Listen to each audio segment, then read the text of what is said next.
भी कोशिश कर लो, नबी ने सारे काम दुआओं से नहीं किए। कान खोल कर सुन ले, जब दुआ की जरूरत थी मेरे नबी ने दुआ किया है, जब दवा की जरूरत थी मेरे नबी ने दवा किया। यहाँ तो सारा काम दुआ से चलाना चाहिए। मैं अगर पूछूं पाक वाला के लोगों अखरोट कहाँ पैदा होता, आप कहोगे जमीन में। मैं कहूँ बादाम कहाँ पैदा होते, आप कहेंगे जमीन में। मैं कहूँ पिस्ता कहाँ पैदा होता, आप कहोगे जमीन में। मैं कहूँ ये नारियल कहाँ पैदा होता, आप कहोगे जमीन में। मैं कहूँ तेरे पाक वाले में जमीन है कि नहीं, तू कहेगा जमीन है। यहाँ तक जमीन कोई पिस्ता पैदा हुआ, बादाम पैदा हुआ, जगह मिलेगा नहीं। जब जमीन में पैदा होता है, जब तेरे पास में जमीन नहीं होता, जगह मिलेगा मालूम। इसी तरह जमीन में पैदा नहीं होता, जमीन में पैदा होता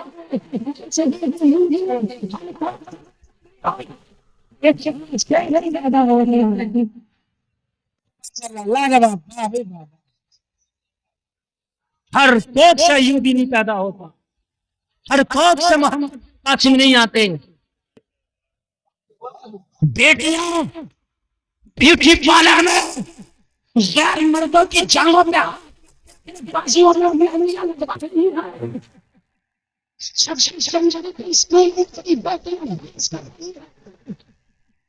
मस्जिद में तो ये यूपी पैदा करते, ये गुम्बद पे अखरोट रखने की मानिंदा है। जैसे गुम्बद पे अखरोट नहीं रुक सकता, वैसे ही तेरी इस कौम में कोई यूपी नहीं आ सकता। इसलिए अरे तो यूपी तो तुम इंसान दुआ करेगा, किसी की मांगो क्यों मांगो, क्यों मांगो, क्यों मांगो, क्यों मांगो।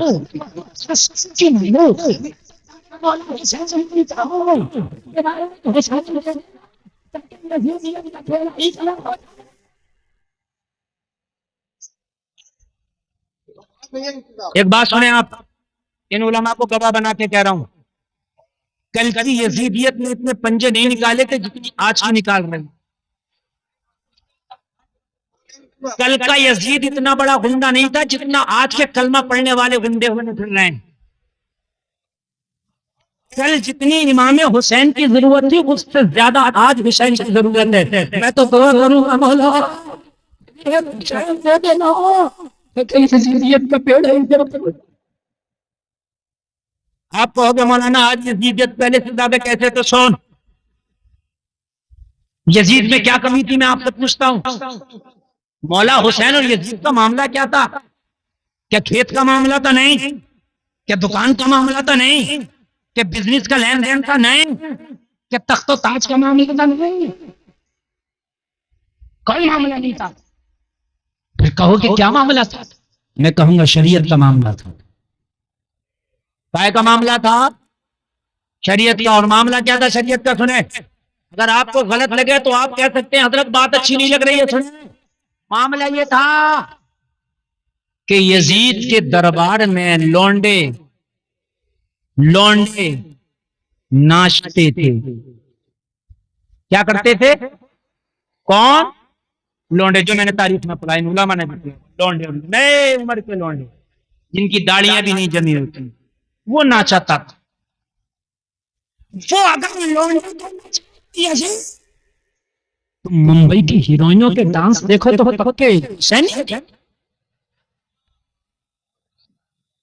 तो यार दोनों को बराबर लाओ ना यार, कम बढ़ती क्यों तोड़ रहे हो? अगर वो लौंडे का नाच देख ले तो यजीद, तो मुंबई की नंगी हीरोइन का नाच देखे तो पक्का हुसैन। शादी में डांस आदि करे तो पक्का हुसैन। जरा सोचने की बात है। इन उलामा से पूछो, यजीद 5 टाइम की नहीं छोड़ता था, कभी पढ़ता था कभी छोड़ भी दिया। फासिक था लेकिन पढ़ता भी था। तू खाली जुमा पढ़े पक्का हुसैन, खाली जुमा पढ़ ले पक्का हुसैन। यजीद पढ़ता भी था, ऐसा नहीं बिल्कुल नहीं पढ़ता था। बंदरों के नाच देखता था, उनकी लड़ाइयां देखता था। वो बंदरों की लड़ाइयां देखे तो यजीद, नंगे WWE के पहलवानों को देखे तो पक्का हुसैनी।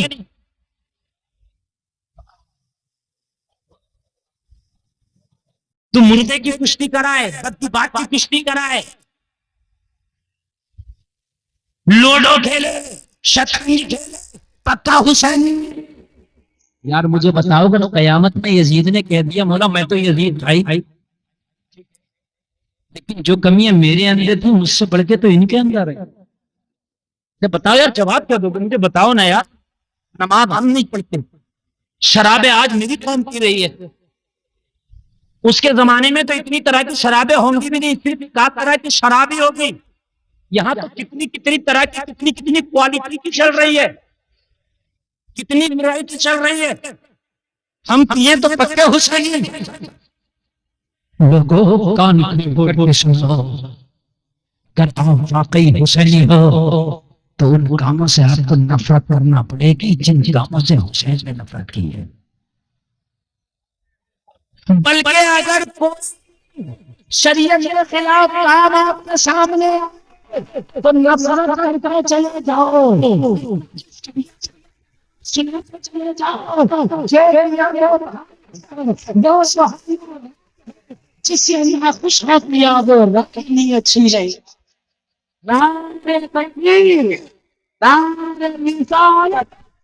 के आला है शहीद आदम कॉन्फ्रेंस असली वक्ती करिया करिया। बताएं आप, ये बताएं हुसैन ने क्या सर इसलिए कटाया था कि तुम नमाज न पढ़े ना? क्या हुसैन ने सर इसलिए कटाया था कि बेटियां बाजारों में भी फिरता घूमे? क्या हुसैन ने सर इसलिए कटाया था कि तुम्हारी बढ़ती बेटियां बाजारों में नजर आए? क्या हुसैन ने सर इसीलिए कटाया था? ऐसा अपने घर में मजहबी माहौल पैदा कर लेना कि तुम्हें देख के पता न चले कि तुम मजहबी शहजादा है या फिर किसी इस्लाम के चाहने वाले का शहजादा है। चलो अब सर इसलिए मस्जिद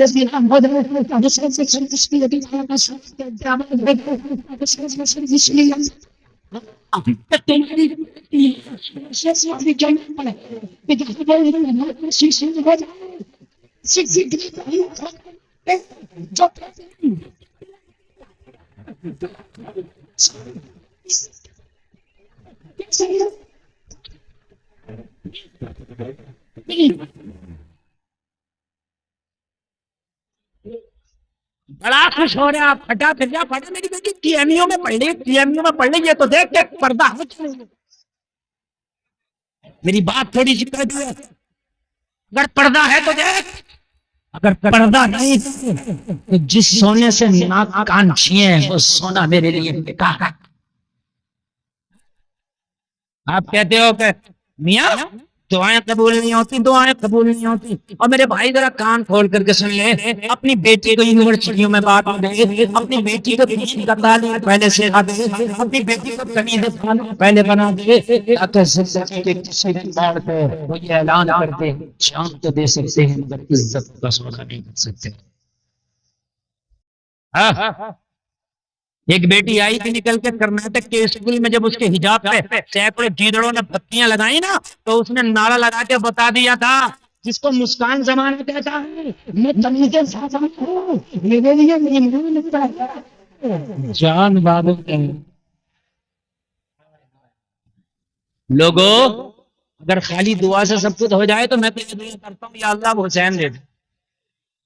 किसी को मत दे, खाली एक हुसैन दे सकता है ना, कादिर मुतलक है।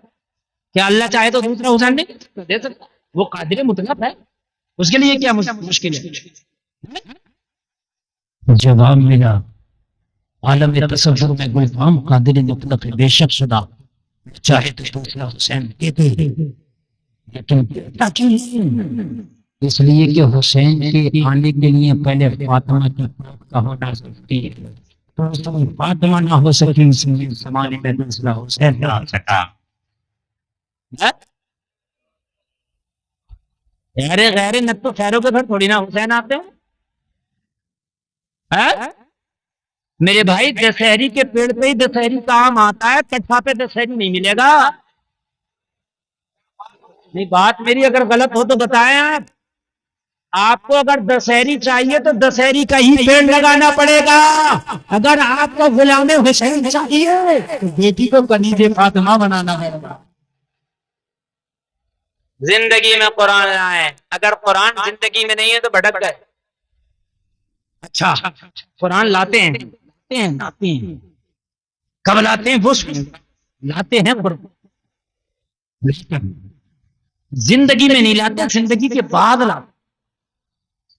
जिंदगी में नहीं लाता कुरान, जबकि जिंदगी के बाद कुरान का इतना काम और रोल नहीं है जितना जिंदगी में है। जिंदगी के बाद कुरान को हजरत कैसे लाते हैं? मर गया इमाम साहब, जल्दी चलो। बात समझने की नहीं, बात समझने की। क्यों? कुरान खानी होगी। अब कुरान याद आया तुझे जब मर गया, जब जिंदा था तो तुझे कुरान याद नहीं आया? हद यहां तक हो गई है, अब कब्र पे कुरान पढ़ा जाएगा। अगर मौलाना साहब कब्र पे कुरान पढ़ने बच्चा भेजा तो बच्चे का तालीम खराब, और अगर मौलाना ने नहीं भेजा तो इसका चंदा बंद। क्यों नहीं भेजा? बिल्कुल हक बात बता रहा हूं। तेरा अगर इस काबिल नहीं है तो पूरे दिन सारे मौलवियों को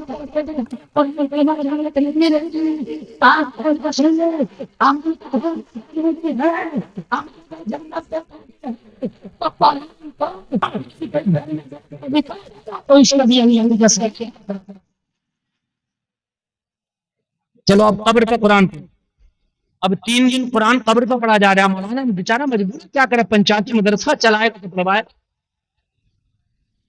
अगर नहीं पढ़वाओगे तो फिर मौलाना की खैर नहीं, उसके मदरसे की खैर नहीं, उसकी इमामत की खैर नहीं, बात खत्म। अच्छा सुनते रहे, जुल्म वाले सितम, सितम वाले सितम बता रहा हूं मैं। अब कब्र को पढ़ा, अब 3 में पढ़ो, अब 10वें में कुरान खानी, अब 20वें में कुरान खानी, अब 40वें में कुरान खानी। पता चला कि मदरसे में बहुत लंबी परेशानी, पढ़ने ही नहीं दे रहा है, पढ़ने नहीं दे रहा। अच्छा 11वीं शरीफ में तो पूरा महीना नहीं पढ़ने देते। अब ये कहोगे मौलाना कुरान खानी की मुखालफत कर रहा, तो मुखालफत नहीं कर रहा हूं, पूरा पूरा नुस्खा बता के जाऊंगा। कुरान खानी वाले भी हम हैं, कुरान पे अमल करने वाले की तरीका क्या होना चाहिए कुरान खानी का, वो सुने आप। जब आप इतनी कुरान खानियां कराओगे तो मदरसे में पढ़ने वाला बच्चा चलेगा, फिर क्या कहता, हाफिज तो उन्हीं लोगों में पक्के होते, तूने पक्का होने दिया इसे? हाफिज तो मौलाना उधर ही होते हैं, हमारे सुन्नियों में हाफिज नहीं होते, तूने बनने दिया हाफिज? मुझे बताओ आप, तूने मोते से लेकर 40 में तक चैन लेन दिया मदरसे के महल्ले के मदरसे को, तूने कहां बनने दिया? बता मुझे। सुना तरीका बताऊं आपको कुरान खाने का? मदरसों को भी डिस्टर्ब होता, बच्चों को भी डिस्टर्ब होता, पढ़ाने वालों को भी डिस्टर्ब होता है। चाहते जब कुरान खाने के लिए बच्चे अपने दुकान में लाना, अपने मकान में लाना जरूरी नहीं है। मेरी दुकान में चलो, ट्रक लिया तो ट्रक के अंदर यार जरूरी नहीं है। नहीं बात समझने की, खबरदार जो किसी ने आता होगी, जब कोई तरीका है तुझे तमाशा बना रखा, चल क्या आज कुरान खानी कराया, नहीं बनाएगा।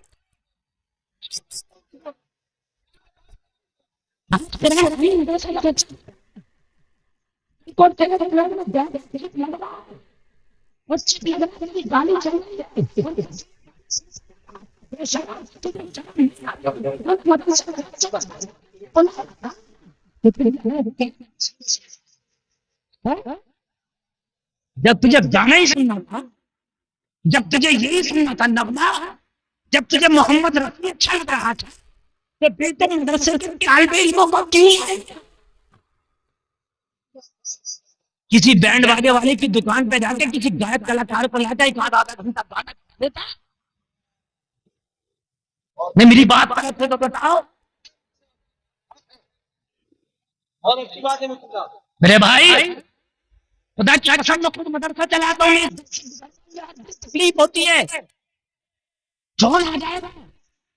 जैसे ये मदरसे के बच्चे गुलाम हो गया, 10 बच्चे भेज दियो, और तुझे एक मजबूर कर तू लेने के लिए जाता है, चलने के लिए जाता है।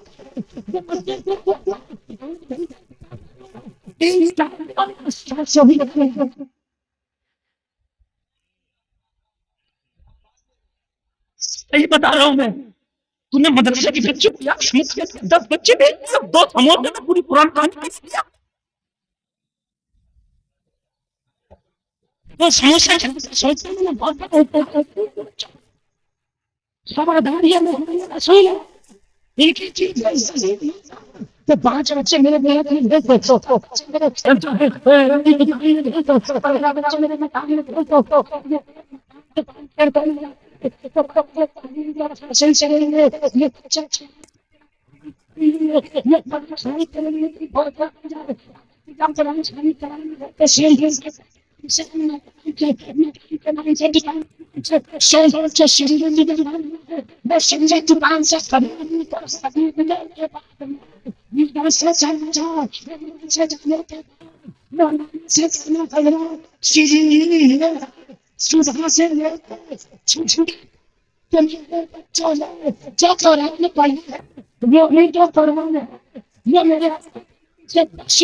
ये सुनी नहीं बच्चों को खिला बहुत अच्छा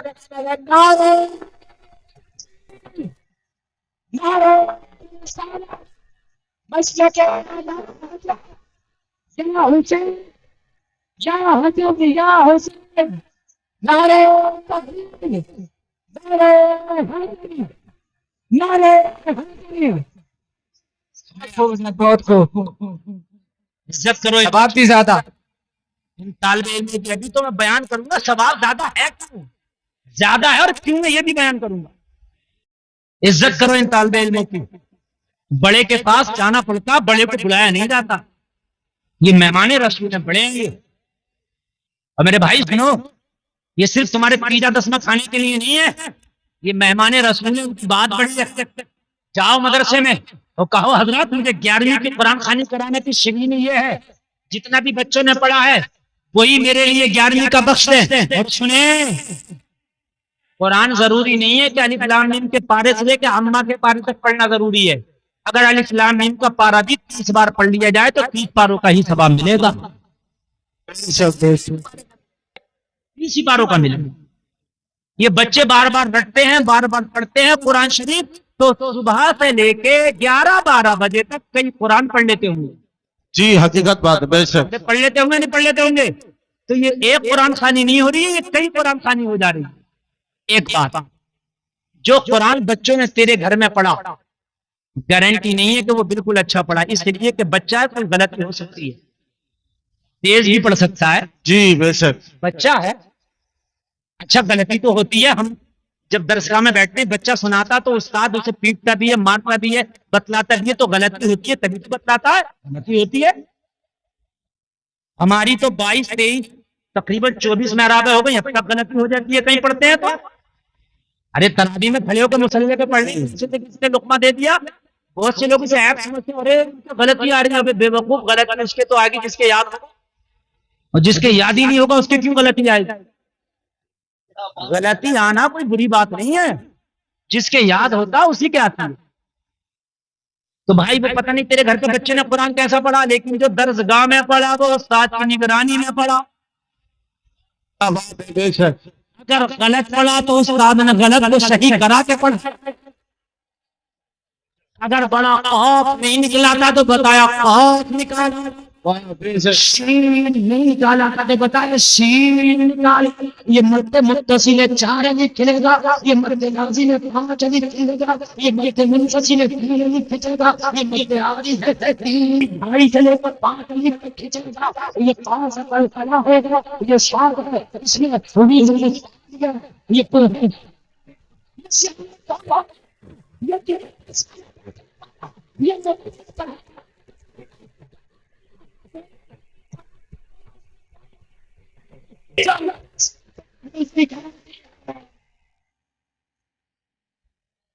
उसकी गारंटी है। तो ये गारंटेड माल इधर है, समझ रहे हैं, इधर है।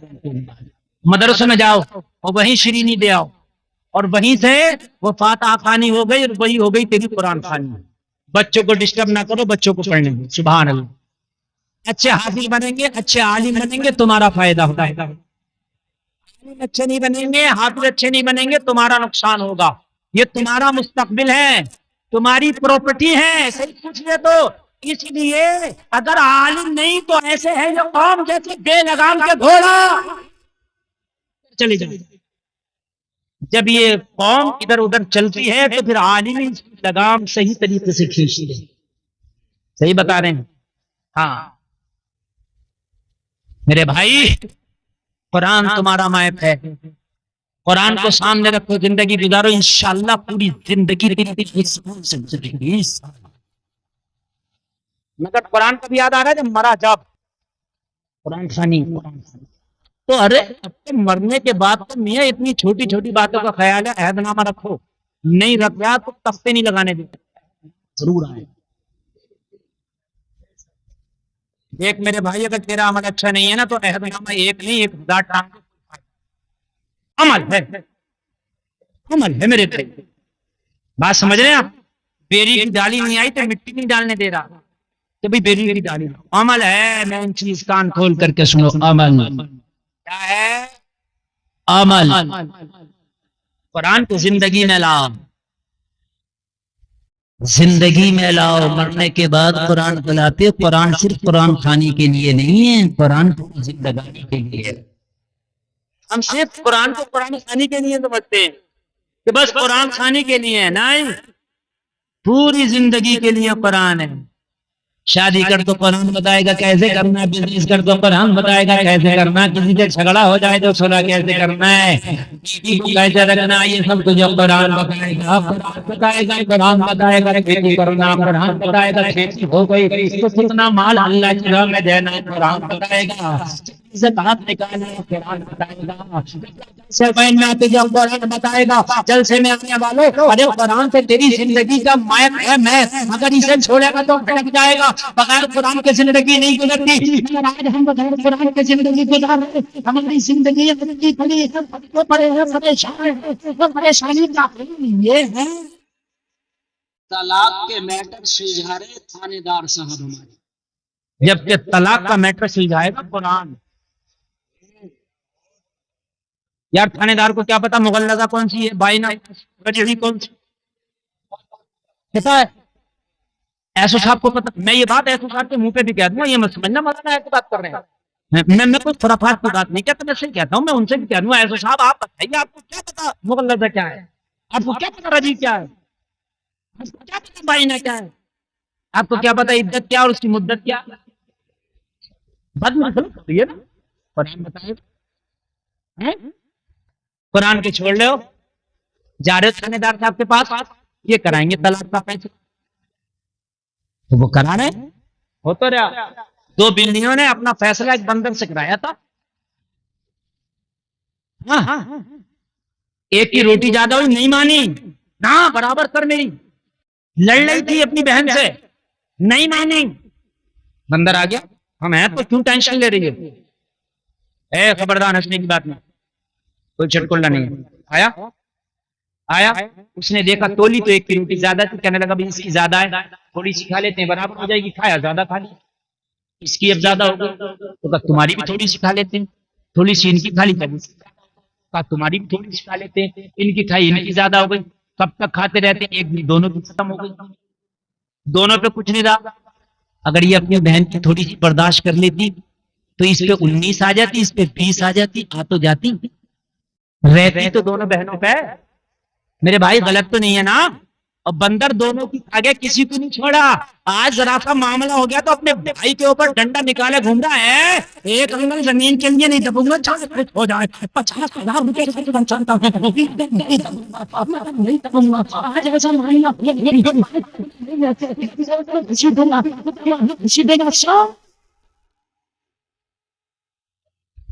पैसे मारने वाले के खर्च नहीं होते, पिटने वाले के भी खर्च होंगे, दोनों के होते हैं खर्च। हमने दोनों के खर्च होते देखे, और दोनों खर्चा करके कहते हैं कि कुछ हुआ नहीं, तो कहते हैं कि वो तो खत्म हो गया, दूसरों का इंतजाम करो। समझ रहे हैं आप? करो, छोड़ो कुरान को। कहां तक छोड़ोगे कुरान को? लड़ाओ मुकदमे, 10-10 साल तक मुकदमे लड़ा रही है मेरी बाप। वो कौन कि जिस मजहब में यह है कि 3 दिन से ज्यादा बोलचाल बंद नहीं रहना चाहिए। अगर अपने मुसलमान भाई से कोई मामला है तो सलाम कर ले।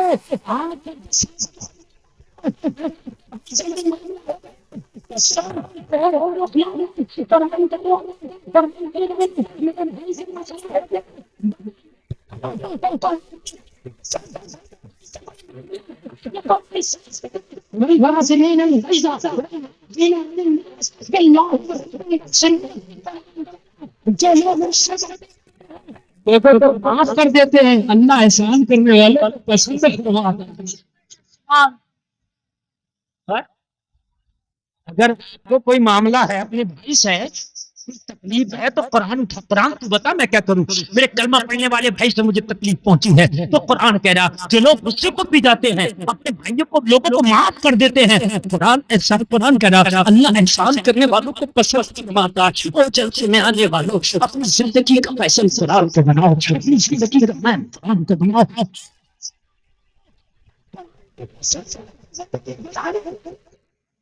सब कोई अटका खटका हो ही नहीं सकता। हमारे यहाँ कुरान आता खत्म के बाद। आज भी खत्म तो कुरान दिलाओ। मस्जिद में भी कुरान का हदिया करके रखेंगे। मसला सुन लें, अगर मस्जिद में कुरान पढ़ने के लिए काफी है तो मस्जिद कुरान का हदिया करके ना रखें। ये पेटियों पे चट्टियां लगी हुई हैं। जब सफाई हो रही है तो इधर से इधर को रख दिया गई, इधर से इधर को रख दिया गई, पढ़ने में नहीं आ रही है वो। इससे बेहतर यह है कि कुरान आप मस्जिद में ना रखें। अगर पढ़ने लायक हैं मदरसे में जाएं। दरस निजामी के बच्चों की किताबें हजारों की होती हैं, उन गरीब बच्चों को किताबें मैसर नहीं आती। मौलाना से पूछा हजरत बताएं किताबों की जरूरत है, अपने सवाल करिए किताबें बताना चाहता हूं। बस 8,000 की इस्लामी किताबें मदरसे में रख दे, जब तक मदरसे में किताबें पढ़ी जाती रही को सवाब मिलता रहे। सुभान अल्लाह। मगर मरने के बाद कुरान के बाद सबको बेटी आ रही है, लिखा जा रहा है साले सवाब फला खां। बस हो गया काम। कुरान रखने से काम नहीं होगा। काम कान खोल करके सुन लें आप। तलाक हो गई तो मौलाना के पास आकर हजरत कुरान क्या कह रहा? हो गई। अबे हो गई तो अब क्या हो गई? होने से पहले आता हजरत मेरी बीवी से मेरी नहीं बन रही है, ये बताइए कुरान क्या कह रहा? कुरान इसमें भी तो कह रहा ना हजरत मेरी बीवी से नहीं बन रही है, नौबत तलाक की, गुस्सा बहुत लगा है, जिंदगी नहीं गुजर रही है। कुरान बताएं क्या कह रहा आप? तो मौलाना बताएगा कुरान क्या कह रहा, मगर नहीं, जब खत्म कर देगा तब आएगा हजरत कुरान क्या कह रहा। जब दे दी देता भी कैसे है? कम से कम 3 तलाक देके आता, इससे कम देके नहीं आता। हाँ, फिर पूछेगा 3 से पहले तो हद तो ये है कि 3 से कम में तो हजरत को ये नहीं सोचता कि तलाक हो रही है, 3 में समझता क्या हो रही है। मेरे भाइयों, तलाक मालूम है क्या है? बस किसी बात को बता दूं, बस मैं करबला का रुख कर रहा हूं, वरना सुबह को कहेंगे मौलाना गुलफाम आए तो करबला तो बोल के ही नहीं। हालांकि मैंने पहले इशारा दे दिया कि मैं शहादतें टच नहीं करूंगा, लेकिन मैं फिर करबला के बाद का मंजर आपके सामने रखूंगा इंशाअल्लाह। बोले इंशाअल्लाह। नींद तो नहीं आ रही है ना? एक बार पढ़ें सुभान अल्लाह। तलाक क्या है सुने, समझ लो पहले ये तो कुरान। तलाक क्या है? तलाक एक इमरजेंसी वो खिड़की है तेरी जिंदगी की, जैसे बस में सफर करते हो, एक इमरजेंसी खिड़की होती है जिसपे लाल कलर होता है और लिखा होता है इमरजेंसी विंडो। अरे होता क्या नहीं होता? ट्रेन में भी होती है, उस पे भी कलर लाल होता है। बात है समझ में आ रही है कि नहीं? मतलब क्या है इसका? अच्छा, बाज तो उस खिड़की के पास हथौड़ा भी होता है, इसे निकालो, इससे तोड़ो, निकल जाएगा। क्यों है? बहुत ठंडे दिमाग से सुनना, तुम्हारी जबान में समझा रहा हूं, इसलिए कि समझाना नहीं, समझाना तुम्हें। ये सब अल्हम्दुलिल्लाह समझे हुए और दूसरों को समझाते हैं। वो खिड़की किस लिए है? अगर इमरजेंसी हो जाए, आग लग जाए, एक्सीडेंट हो जाएगा, दरवाजा ना मिल सके, ऐसे वक्त में इसे तोड़ो और अपने आप को निकालो। यही मतलब होता भाई, और तो कोई नहीं है ना? बस अब तुम ये करो कि कोई इमरजेंसी हो जाए, तुझे दरवाजा ना मिले तो बस को तोड़ दो। अरे तो भाई दंड पड़ जाएगा, इसलिए तो पूरी बस को क्यों तोड़ रहा है? इमरजेंसी वाली को तोड़ना, कह के वो इमरजेंसी पड़ गई तो इमरजेंसी वाली है तो इसे तोड़ना, पूरी बस को क्यों तोड़ना? जब अगर जिंदगी में कोई एक्सीडेंट बीवी और तेरे हो जाए और तेरी बात ना बने तो जो इमरजेंसी वाली एक तलाक है उससे काम ले ना ले तो बच जाएंगे। जो एक है उससे काम कर ले, इमरजेंसी है निकल जाएगा। तेरी बीवी तेरी जिंदगी से निकल गई, तू बीवी की जिंदगी से निकल गया, एक में भी काम हो जाता। 3 देने की जरूरत नहीं है। अगर 3 लेगा तो दंड पड़ता, दंड लंबा होता है। समझ रहे हैं आप? ये सब कुरान बताए, बड़ा आसान मसला है। अगर एक तलाक दे दी, तलाक हमेशा गुस्से में होती है, प्यार में तो नहीं होती ना। और इस्लाम बड़ा प्यारा मजहब है, तलाक के बाद इद्दत की मुद्दत रखी है। क्यों? हो सकता है कि इद्दत के अंदर इसका भी गुस्सा ठीक हो जाए, मोहतरमा का भी ठीक हो जाए, दोनों अपने फैसले पे पछताएं। यार हमने तलाक लेके गलत किया, हमने तलाक लेके गलत किया। जब गुस्सा टल जाता, गुस्सा उतर जाता है तो गुस्से वाले फैसले पर पछतावा होता है। तो जलसा में आने वालों अगर एक तलाक दिया हुए हो गए तो आपको भागने की जरूरत नहीं, जरूरत नहीं। डायरेक्ट वो तेरी बीवी तेरे निकाह में आ जाएगी, जरूरत ही नहीं है भागने की, जरूरत ही नहीं है किसी दूसरे का मामला बनाने की। समझ रहे हैं? ये मैटर कभी मैं इस पर बोलूंगा तो मुकम्मल बोलूंगा, हलाला क्या है, तलाक क्या है, समझ रहे हैं आप? ये सब बोलूंगा मैं। ये हलाला जो बना लिया ना, ये कुछ नहीं है, ये गलत है। अल्लाह के रसूल ने तो फरमाया हलाला करने वाले कराने वाले पर अल्लाह की लानत। समझते नहीं, वो ओरिजिनल निकाह होता है, कोई हलाला नहीं होता। दूसरा निकाह होता है ना, वो भी ओरिजिनल निकाह है भाई। वो अगर अपनी मर्जी से तलाक ना दे तो उसकी मर्जी। खैर आगे बढ़िए। कुरान, कुरान हुसैन जब करबला में पहुंचे, करबला से पहले भी हुसैन के सामने कुरान था और करबला में भी हुसैन की जिंदगी में कुरान। जरा जोर से बोलो, और जोर से। आप कहोगे कुरान कैसे, तो सुने। हुसैन जब करबला में पहुंचे, पता था ये करबला, खबर मिल गई थी पहले। सुने, पहली खबर मिल गई थी करबला। जैसे करबला में पहुंचे, पानी पे पहरा, सामने कुरान। हुसैन ने कुरान से पूछा, बता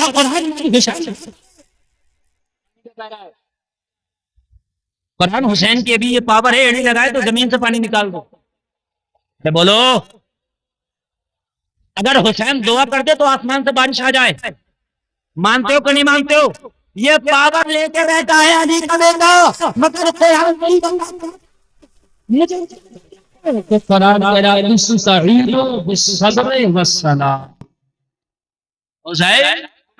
की जरूरत है, मदद चाहिए ना, तो सब्र और नमाज को पकड़ लो। हुसैन ने करबला में दोनों को पकड़ा, एड़ी नहीं मारी जमीन में, चाहते पावर थी मार के पानी मंगा लेते, निकाल लेते, लेकिन नहीं मारी। सब बोलिए क्या है? सब। पंजर चल रहा है, गले पे सजदे में सर है नमाज। बोलो हुसैन की जिंदगी में कुरान है कि नहीं? बोलिए है कि नहीं है? हम भी हुसैनी हैं, हम भी हुसैनी हैं। हमारी ना शादी में कुरान, पता ही नहीं। हद ये है कि हमारे जो सवाब वाले काम थे वो काम भी हमने उल्टे कर दिए। उर्स क्या है? बरकत के लिए किया जाता। बरकत, अरे यही है कि बरकत हासिल करने के लिए, लेकिन उसमें चक्कर झूला, काला जादू, मौत का कुआं, शेफ चिल्ली, उस्मान भारती। बताओ मुझे उसमें किस काम का है? कौम की जवान बेटियां बैठी हैं, उनकी शादियां नहीं हो रही हैं, उनके बापों पर पैसा नहीं तो उनके निकाह कर दे, और तेरे उर्स में 2.5 लाख का मुकाबला हो रहा। अफसोस होता है यार, खुदा की कसम मुझे बड़ा अफसोस हुआ ना। एक उर्स में मैं तकरीर करने के लिए गया मजार शरीफ पे, तो मैंने कहा यार ईशा की नमाज पढ़ना है, मुसल्ला होगा? बोले हजरत मुसल्ला नहीं है, पूरे मजार शरीफ पे एक मुसल्ला नहीं था तो नमाज पढ़ना। अफसोस की बात। मैंने कहा वजू करना है तो कोई लोटा दे, तो बोले हजरत वजू का लोटा भी नहीं है। नल से वजू करके मैंने अपना रुमाल बिछा के नमाज पढ़ ली। वाह खुदा, झूठे पे अल्लाह की लानत, मिंबर शरीफ पे बैठा हूं, सच बोल के जा नमाज पढ़ ली। बहुत लंबा चौड़ा पिंडा। मैंने कहा यार इतना लंबा चौड़ा पिंडाल का पब्लिक तो इतनी आई, तेरे साथ मेन प्रोग्राम तो हमारे कल से शुरू है। मैंने कहा हो सकता है कि भी और बड़े बड़े खतीब शायर। मैंने कहा कल कौन कौन सा आ रहे हैं? कहने का सर तो जलसे से जो छोटा बड़ा होना वो आज ही हो गया, मेन प्रोग्राम कल हमारा पहला मुकाबला। कहने के हजरत कल जो हमारे मकबाल तय की हुई वो 1.5 लाख के, उसमें एक तरफ लेडीज होगी एक तरफ जेंट्स होगा, दोनों का मुकाबला होगा। हाय मेरे बाबा, एक मुसल्ला नहीं नमाज के लिए 1.5 लाख का मुकाबला। कहने लगे हजरत हमारे 3 दिन के मुकाबले हैं, तकरीबन तीनों दिन के मुकाबलों का खर्च 3.5 लाख रुपया, एक मुसल्ला नहीं। फिर कहते हो कि क्या करें यार, बड़ी तकलीफें आ रही हैं, क्या करें यार, बड़े मारे जा रहे हैं, हम बड़े कुचले जा रहे हैं। मेरे भाइयों शुक्र करो कि आसमानों से पत्थर नहीं आ रहे हमारे ऊपर, हमारे अमल तो ऐसे हैं कि आसमानों से पत्थर गिराए जाए। बड़ा बेबाक आदमी, मैं इस चक्कर में नहीं रहता कि कमेटी मुझे नजराना देगी नहीं देगी। बाप बता रहा हूँ, मेरी पूरी तकरीर उसी कमेटी पर, पूरी तकरीर। लोग रो रहे थे, रो रहे थे। मैंने कहा सो जिसने आज नबी के नाम पे करवाई है, जिसका कुरान अपनी तरीके से सुना, किसी की ना चाहिए।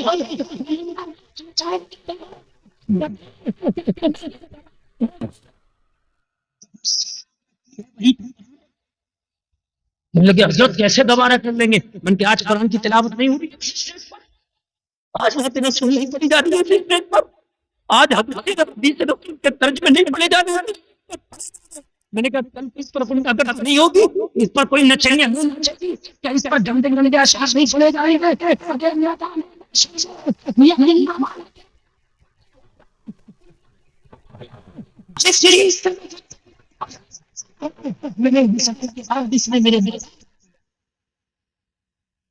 और जवाब यहाँ तो उर्सों में भी हमारे हराम काम इतने बुलंदियों पर। और जलसे में आने वालों, उर्स करना है तो ऐसे उर्स करो कि आप खुद चंदा करो, उर्स में 5 लाख हो जाए तो अच्छी बात है। और देखो कि उर्स में ये देखो तेरी बस्ती में कोई ऐसी गरीब बच्ची तो नहीं है जो जवान है, उसके बाप पे उसके निकाह के लिए पैसे नहीं है। अगर ऐसी कोई बच्ची हो तो उनके बापों से कहते तुम मेरी बेटियों के रिश्ते लो। उर्स के दिन हमारी उर्स कमेटी तेरी बेटी के निकाह का पूरा खर्चा उठाएगी, पूरा खर्चा उठाएगी। खुदा की कसम 24 नंबरी भी तेरे उर्स को कह रहा होगा वाह क्या उर्स किया। लेकिन डांस पार्टियां उसमें तुम करते हो, जवाब ये मौलाना लोग, तुम तो चले जाते, तुम नहीं देते जवाब, हमें देना पड़ता। समझ रहे हैं? ढोल तमाचे तुमने कर लिए, जवाब में देना पड़ता है। खुदारा ऐसे उर्स ना करो, अल्लाह की मियां ना करो। ये मैदान मैशर में अल्लाह वाले तुम्हारा दामन पकड़ के खड़े हो। अभी छत्तीसगढ़ में मैं एक तकरीर करने गया 2 साल पहले, उर्स का प्रोग्राम, और उर्स का नहीं था, वैसे प्रोग्राम था।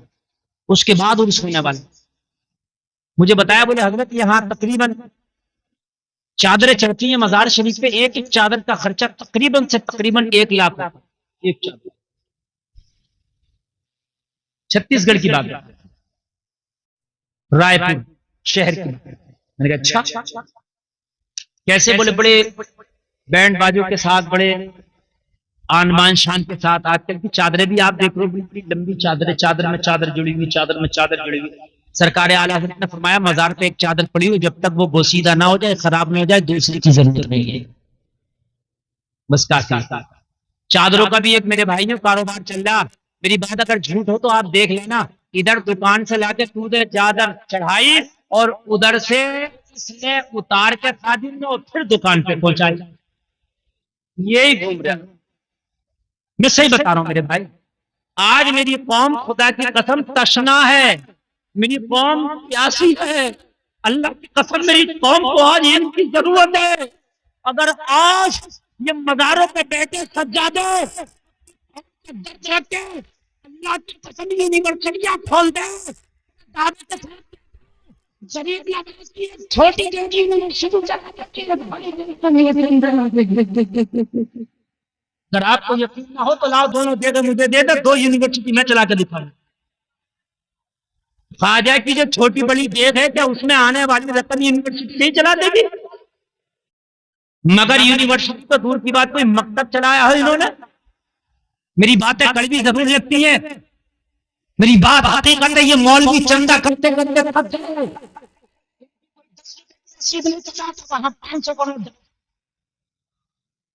कान खोल के सुन ले, वो ख्वाजा तक नहीं पहुंच रहा है ना ना ना ना।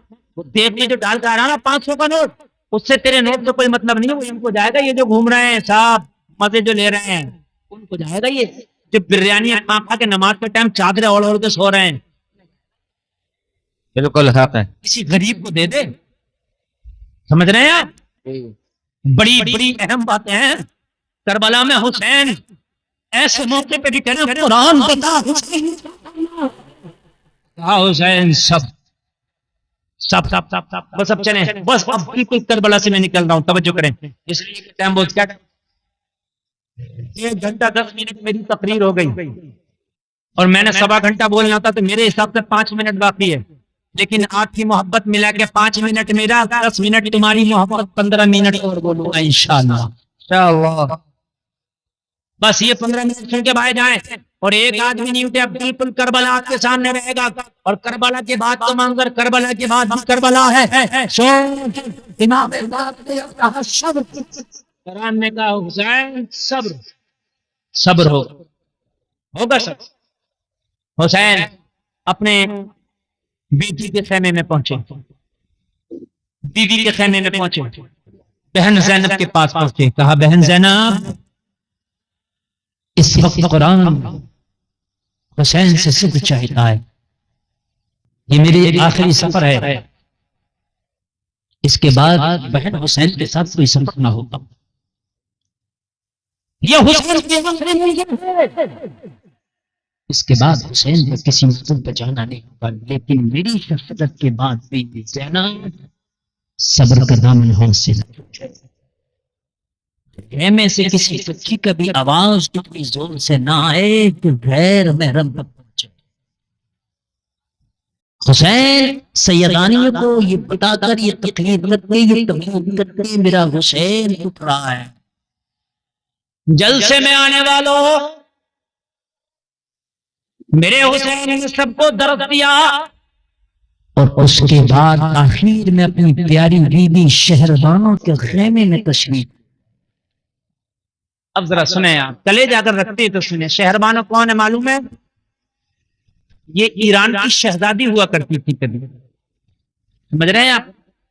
ये शहजादी ईरान थी जो शहरबानो हुसैन के निकाह में आई। निकाह से पहले इन्होंने ईमान नहीं लाई, निकाह जब हुसैन के निकाह में आने वाली है इससे पहले ईमान ले आई। सुभान अल्लाह। एक आदमी मुझसे लड़ना पड़ रहा, मौलवी नुमा, मौलवी तो नहीं था, मौलवी होता तो लड़ता ही नहीं। कह रहा था आप कह रहे वो शहजादी ईरान की, उसका अब्बा तो मजूसी था, आप पूजा करता था, और तुम तो उनकी बेटी कहाँ हुसैन? मैंने कहा बखूब, जब उसकी बेटी थी तो उसकी बेटी थी, काफिरा थी, और जब हुसैन के निकाह में आई तो इस्लाम से शर्फ हो गई। सुभान अल्लाह। बहरहाल मेरे हुसैन ने कहा शहरबानो मेरी फरमा पर्दार सुने, इमाम ज़ैनुल आबिदीन इन्हीं से हैं शहरबानो। इमाम ज़ैनुल आबिदीन इन्हीं के बेटे हैं शहरबानो। सुने जरा सुने, अब मैं बिल्कुल तारीफ पेश कर रहा हूँ और एक आदमी इधर से उधर ना होना चाहिए। जो मैं तारीफ पेश कर रहा हूँ इसको आप लेकर के जाए। शहरबानो तुम मेरी मुती फरमा बरदार बीवी हो, मैं तुमसे खुश हूँ, मैं राजी हूँ। और जिस बीवी से उसका शोहर खुश हो उसका मौला उसका खुश है। सुन ले, अपनी बेटियों को, अपनी बहनों को जब ससुराल भेजा करो तो सबसे पहले ये सबक पढ़ाया करो, मेरी बहन की बेटी अपनी ससुराल जा रही है, अपने ससुराल में कि तुझसे जरा शोहर राजी, मैं तुमसे कुछ शहरबानो रात में बड़े ऐसे खाए, बड़ी चादरें, बेहतरीन खाने तुम्हारा खाना होता था, बेहतरीन लिबास, बेहतरीन कपड़े तुम्हारा लिबास होता था, शाही महल में रहती थी। जब से हुसैन के निकाह में आई तो हो सकता है बहुत बार तुम्हें फाका भी मिला हो, बहुत बार हुसैन तुम्हें बहुत अच्छा लिबास भी ना पहना सका हो, और आज करबला के रेत शारों पे हुसैन के साथ तुम बैठी हो, यहाँ तक कि हुसैन का साथ दे रही हो, तुम चराते हो। करबलो कल ये हुसैन के सर काट के अपनी प्यास को छुड़ाएंगे, तुम काम करो, मैं तुमसे राजी हूं, तुम अपने बच्चों को लेके करबला से कहीं दूर चली जाना, मेरे बाद अपने बच्चों के साथ जिंदगी गुजारना, मैं तुमसे राजी हूं।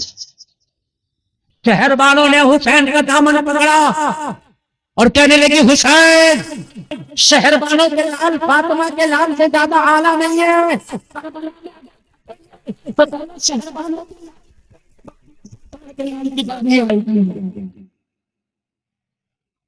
शहरबानों के लाल फातिमा के लाल से अफजल नहीं है, फातिमा के लाल पे आज कुर्बान करेगी हुसैन। अल्लाह शहरबानों को सुन सकती है, चुप रहे,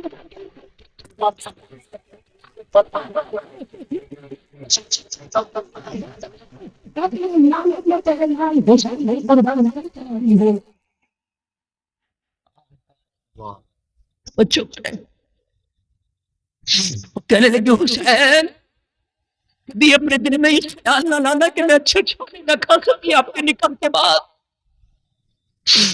तीन की लिबास ना पहन सकी आपके निकाह के बाद, वो है मुझे ना मिल सके आपके निकाह के बाद, ये ख्याल में भी लाना हुसैन आज आखिरी रात है, मेरे दिल का हाल तो ये जो मेरा बाप बादशाह हो के नहीं दे सका,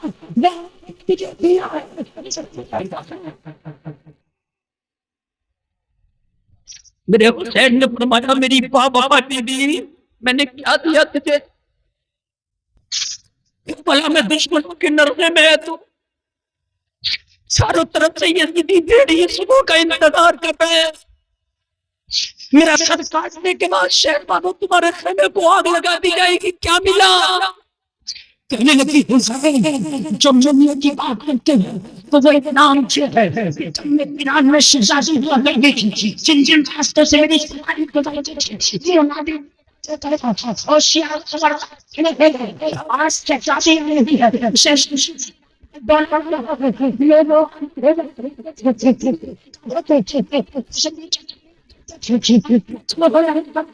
ये मेरा बाप ने मुझे दिया है, जिससे मैंने किया है, जो किसी ने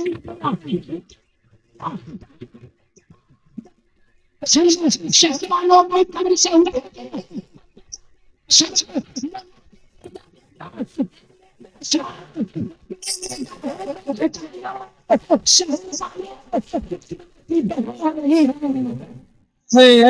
क्या बात है, क्या बात। शहजादी ईरान होना और है, फातिमा की बहू होना और है। ये जो कमाल मिले हैं मुझे आपकी बीवी बनने के बाद मिले। लोगों, हुसैन की जिंदगी में कुरान है, हुसैन के घर वालों की जिंदगी में कुरान है। गले सबके काटे, शहादतें हुई, रात आई, रात आई। मुहर्रिख लिखता है, जिसके सारा कुर्बा कटा पड़ा, जरा बताओ उसका हाल क्या होगा। अल्लाह सैयदा ज़ैनब सकीना को सीने से लगा के खेमा में बैठी है, बैठी। आधी रात आई, आप देखते हैं कि जंगलों में जानवरों के बोलने का भी एक वक्त होता है जब सन्नाटा छाता तो वो भी खामोश हो जाता। जब सन्नाटे का आलम आया, ज़ैनब उठी, हाथ में तलवार, सैयदा सकीना ने दामन पकड़ा कि तुम कहां जाती हो, तुम्हारा ही तो सहारा, कौन है जो सकीना को सहारा देगा, किससे तुम्हारा सहारा। कह लगी ज़ैनब तेरी फटे पे दोहरी जिम्मेदारी आ गई है आज। क्या? कह लगी बेटी करबला के मैदान में कटे हुए लाशें पड़े, करबला के मैदान में कटे हुए लाशें, दोहरी जिम्मेदारी है तेरी फूफी पर। उठने दे, थोड़ी देर के लिए करबला के मैदान का चक्कर लगाने दे, देखूं कि मेरा भाई हुसैन कहां पड़ा है, ठीक ही नहीं दे।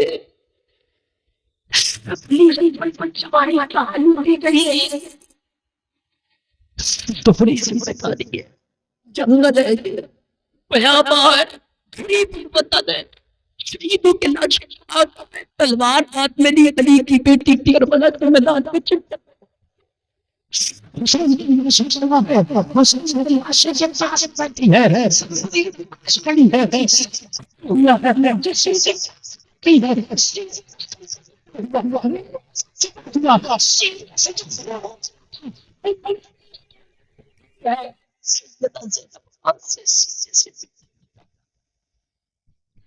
ऐसे तो गई जो पानी मिट्टी में डालो तो गिर जाती है, इसी से तो सीधे मिट्टी डाला, कपड़ों को साफ करने की कोशिश कर रही हो, कह रही है भैया हुसैन, अरे जब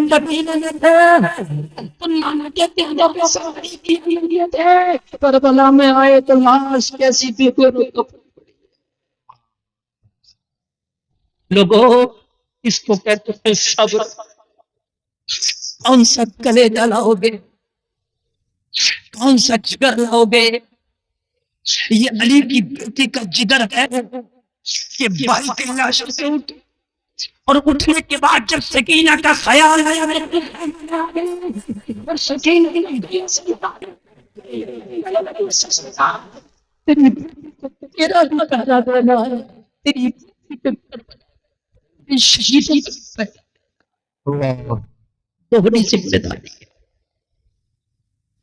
मुअर्रिख लिखता है सुबह नमदार होती है, जालिम तैयारियां करते हैं हुसैन के खेमे जलाए, अब हुसैन के खेमे जलाएंगे। मालूम है मुअर्रिख लिखता है खेमा जलाने की एक बड़ी वजह क्या थी, सुने क्या हुसैन के खेमों में माल तो नहीं, हुसैन के खेमों में तो खाने पीने की अशिया तक में थी, तो फिर जलाए क्यों? अली का बेटा सच्चा है। यजीदियों ने, कूफियों ने जो खत हुसैन को दे दिए थे वो खत हुसैन के पास खाने में, और हुसैन ने अपने आखिरी खुतबे में कहा तू सामने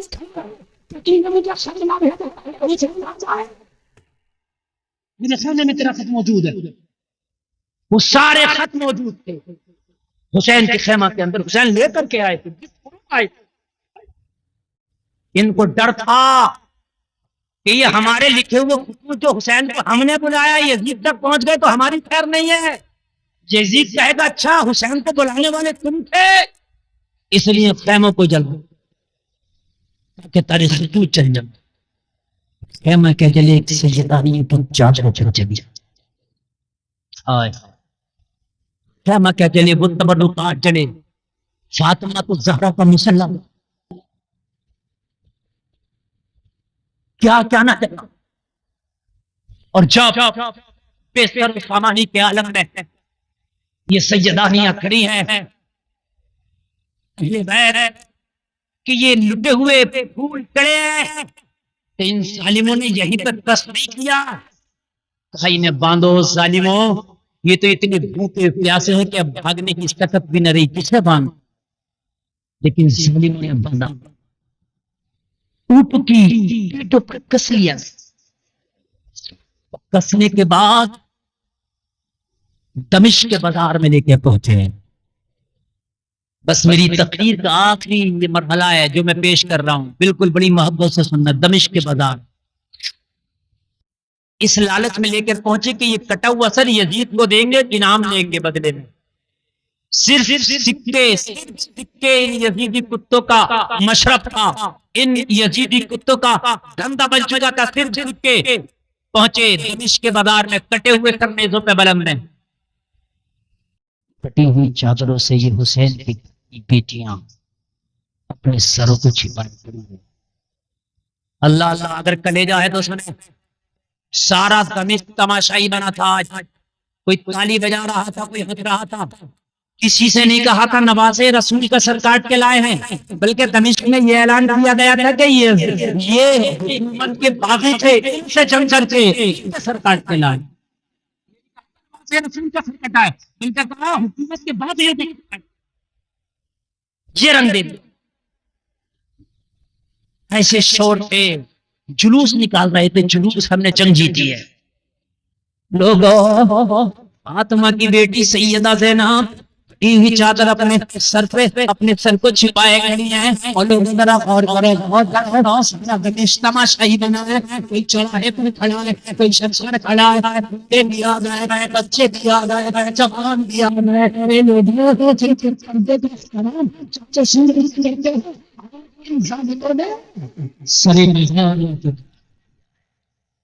सब्र था, अगर खुदा की कसम सब्र ना हो तो दमिश्क में कयामत आ गई। बिल्कुल सब्र। सैयदा सकीना कह रही है, फूफी ये वही है जिन्होंने हमारे कलमे पड़े हैं, हमारे नहीं क्या वही है ये? हाँ वही है बेटे, सब्र कर, सब्र कर, वो तुम दूर नहीं है, तेरे नाना की शफाअत से ये सब महरूम है, दूर नहीं है, तेरे नाना की शफाअत से सब महरूम है। कलेजा रखते हो तो सुनो, किसी शोर के आलम में आज हुसैनी बनते हो, बहुत शोर मचाते हो, बहुत ढोल बजाते, कहते मैं हुसैनी हूं, तो फिर ये क्या थी ये जो शोर मचा रहे थे दमिश्क के बाजार में, ये जो जुलूस निकाल रहे थे दमिश्क के बाजार में, ये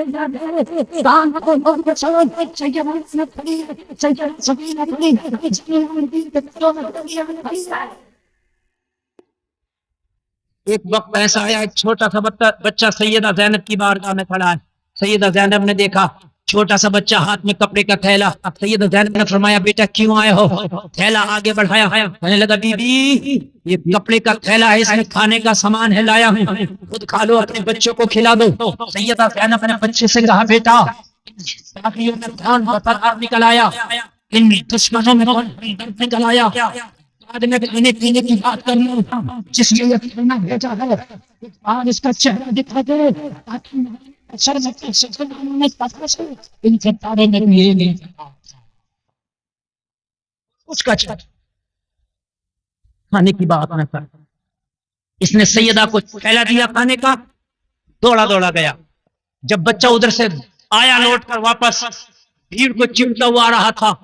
बच्चा जब आया कुछ देर के बाद, बच्चे के हाथ में एक अच्छी साला खातून का हाथ था, जिसकी भवें सफेद हैं, जिसके बाल सफेद हैं, बुढ़ापे की वजह से जिसकी कमर झुक गई है, लागत की वजह से जिसके आवाज में भी कपाहट है। सैयदा ज़ैनब की बारगाह में लाकर खड़ा कर दिया। कहने लगा, बीबी खाना देने वाली कोई नहीं, यही अजीम साला बीवी है। सैयदा ज़ैनब जिन्होंने पहचाना था उन्होंने तो खंजर चलाए हैं कि तूने भी हमें पहचाना हम कौन है? बेटी मैंने तुझे नहीं पहचाना, तू कौन है? तो कब तूने खाना क्यों भेजा? जिन्होंने पहचाना था उन्होंने खेमों को आग लगाई, जिन्होंने पहचाना था उन्होंने खंजर चलाए, जिन्होंने पहचाना था उन्होंने प्यासों पर खंजर चलाए, तूने तो पहचाना भी नहीं। जहां पर सब तालियां बजा रहे थे तूने भी ताली बजा दी होगा। सब पत्थर मार रहे हैं, तू पत्थर तो भी मार लेती तो तेरे भी दो पत्थर सही हम पर, आज तो हम गम के सताए। तू पहचानती थी नहीं, जानती नहीं हमें, तो फिर खाना क्यों?